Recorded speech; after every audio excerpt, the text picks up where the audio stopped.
Hello guys, welcome back to my channel Nagore view. So இன்றைக்கி வந்து ரமலான் 27வது தொழுகை தப்பிச்சு தொழுது. ஸோ இன்றைக்கி ரொம்ப விசேஷ நாள். ஒற்றைப்படை சொல்லுவாங்க. ஒற்றைப்படையில் லைலத்துல் கத்ர் என்ற ஒரு இரவுக்காக நாங்கள் தொழுதுட்ருக்கோம். ஸோ இன்றைக்கி 27 வெள்ளிக்கிழமை. ஸோ ரொம்ப விசேஷமான நாள். தொழுதுட்டு அங்கேயே ஷகர் சாப்பிட்டு வரலாம் சொல்லி முடிவு பண்ணியிருக்கேன். சாயதாப்பேட்டையில் இருக்க பள்ளிவாசலுக்கு போகலாம்னு சொல்லிட்டு தான் முடிவு பண்ணி வச்சுருக்கேன். இப்போது மணி 2 மணினால் கொஞ்சம் தூக்கம் வேறு இருக்குது. போய் தொழுதுட்டு வரலான்னு முடிவு பண்ணி வச்சுருக்கேன். அண்டு இன்னைக்கு போட்டிருக்க டிஷர்ட் பார்த்திங்கன்னா ஃப்ரீ பேலஸின் டிஷர்ட் போட்டிருக்கேன். இது ஒரு அவேர்னஸ்க்காக அந்த டிஷர்ட் போட்டிருக்கேன். பேலஸ்டினில் என்ன நடக்குது ஏது நடக்குது கண்டிப்பாக எல்லாத்துக்கும் தெரியும். ஸோ அதுக்காக ஒரு அவேர்னஸ்க்காக இதை போட்டுட்டு அவங்களுக்கு கொஞ்சம் மைண்டில் குறைக்கணும்ல, அங்கே இருக்க பிரச்சனை என்ன மாதிரி இருக்குது, எது மாதிரி இருக்குது, ஸோ பிரச்சனை இருக்குன்னு சொல்லி பார்க்குறக்காக ஸோ இந்த டிஷர்ட் போட்டு தொழுகை போகலாம்னு சொல்லி முடிவு பண்ணி போயிருக்கேன். பாலஸ்தீனுக்காக எல்லோரும் பிரார்த்தனை செய்யுங்க. கண்டிப்பாக அந்த மக்களுக்காக வெற்றிப்படுவதுன்னு சொல்லி பிரார்த்தனை செய்யுங்க. ஒரு தொழுகைக்கு போயிட்டு வரேன்.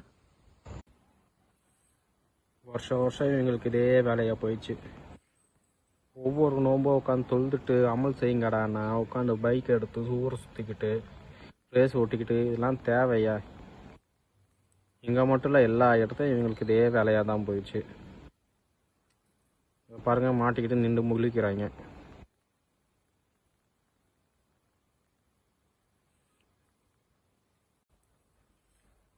இதெல்லாம் எங்களுக்கு தேவை தான். ரேஸ் வேறு உட்காந்து உயிரை விட்டுக்கு செத்துக்கிட்டு சொல்கிறதுக்கு ஒன்றும் இல்லை. மணி இப்போ 2 நைட்டு தொழுகைக்காக மீண்டும் சைதாப்பேட்டை பள்ளிவாசலுக்கு வந்திருக்கோம். எங்கள் டீமு சூர்யா.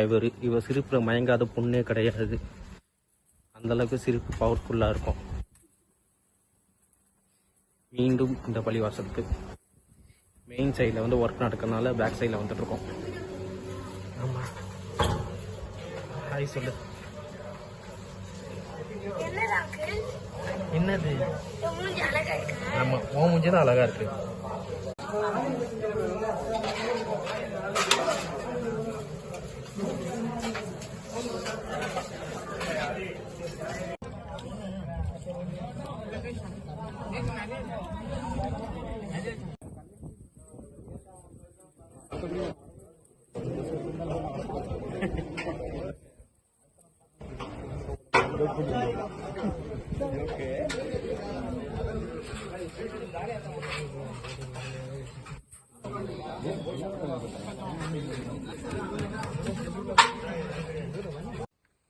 தகஜு தொழுது முடிச்சுட்டு ஷக்கர் பண்ணிட்டு வந்தாச்சு.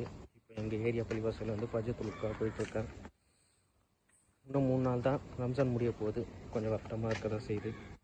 அடுத்த ரம்ஜான்லாம் இருக்க போமா இருக்க மாட்டோமான்னு தெரியாது, பார்க்கலாம்.